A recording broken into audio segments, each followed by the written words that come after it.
Hello guys, now we are going to see a game in the chess strategy, and this game is based upon the central about the center, and this game is played between Rubinstein and Schlecter in 1912. The game goes d4, d5, knight f3, knight f6, c4, e6, knight c3, c5, cd5, knight takes d5, e4, knight takes c3, b takes c3, c takes d4, c takes d4, and bishop b4 check. And with this move, and the next, black intends to finish development and exchange some material. That is generally a good strategy against our opponent's space advantage. Now bishop d2, queen a5, and rook b1. And here bishop takes b4 is wrong. After queen takes b4 check, there is queen d2, and after queen takes d2 and king takes d2, there is king e7. There are no problems for black. After this move, after the move made by the player, that is rook b1, white has an extra tempo because the rook is already on b1. So it is rook b1 here is correct. Then there is bishop takes d2. Actually here this is the correct move because knight c6 is a mistake, because after rook takes b4, there is knight takes b4, and there is queen b3, and white is winning here because after queen takes a2, then bishop b5 check, bishop d7, bishop takes on d7, and king takes on d7, and there is knight e5 check, king e8, and queen takes b4, queen a1 check. After king e2, there is queen takes h1, and queen b5 check, and the mate will be soon coming. So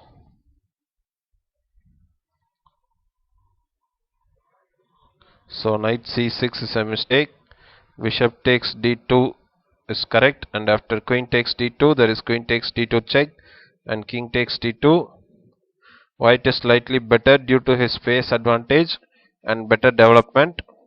Black should follow the idea of putting king e7, then putting the rook on d8, then putting b6, and putting the bishop on a6 with centralization and patient improving.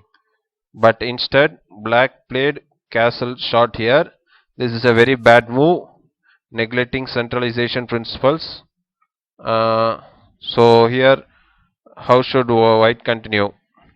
Black's king is now far from the center, and there must be a good move leading to a serious advantage. Rubinstein's next move proves he was one of the greatest player ever.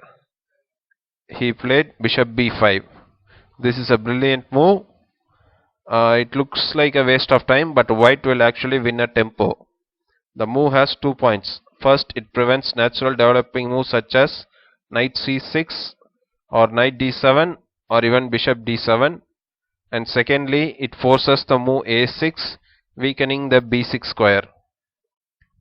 If at all bishop d3, then black puts b6, then rook heads c1, then bishop to a6, then rook c7, and there is bishop takes d3, king takes d3, and knight to a6, and this looks okay for black.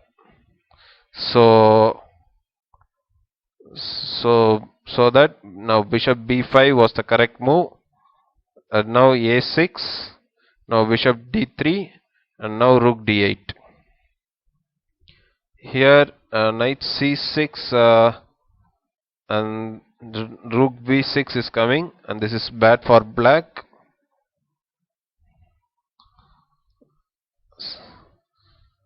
So after rook d8 there is rook hc1 and b5, and this is a sad necessity. Black is forced to play with pawns while white's army enjoys perfectly centralized squares. Fixed pawns on a6 and b5 will be a good targets. There are also weak dark squares on the queen side. Now rook c7, knight d7, king e3, knight f6, knight e5. There is absolute harmony in white's camp. Uh, take a look at Rubinstein's last move. First, king e3, he protected the d4 pawn and making the knight ready for action. With the knight e5, he prevented check on g4. So the king, pawn and knight nicely collaborate. Each piece supports centralization and keeps the opponent pieces far from the center. There were not many such masters in the past so dedicated to centralization as great Akiba was. Now bishop d7 and g4 and h6, and now f4. H4 is not good. The f file is more important. Now bishop e8, g5, hg5, hg5. Fg5, and now knight h7, h4, rook d c8, rook b c1, and rook takes c7, rook takes c7. Black's position is hopeless. There is a big difference in activity. White's centralized pieces are ultra powerful. Now rook d8, rook a7, converting a positional advantage into a material one. Now we have 6. If at all here rook d6 is played, this allows a beautiful finale after rook a8. Now king f8, and then there will be g6. After fg6, there is knight takes g6 check, king f7, and now knight h8 check, and king f8, and there will be e5.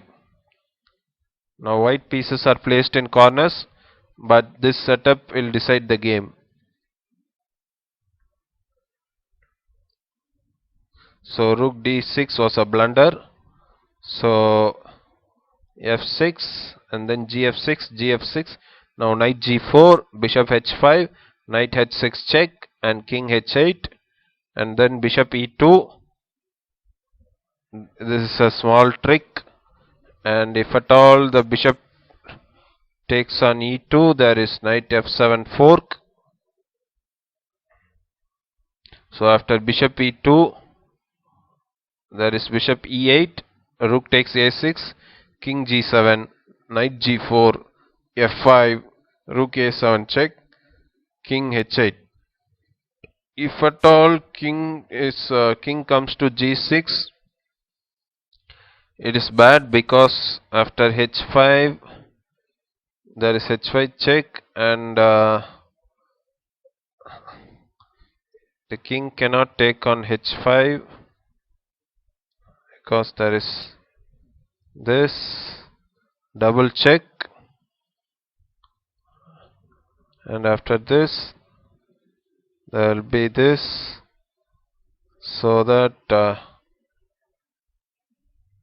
after h5, if at all king g5, and then rook g7 check, king to h4, and ef5, and knight h6 is winning here. and if at all knight f8, there is knight takes f5, king h3, and bishop f1 check, king h2, and rook g2, king h3, rook g3, king h2, and king f2 will lead to mate.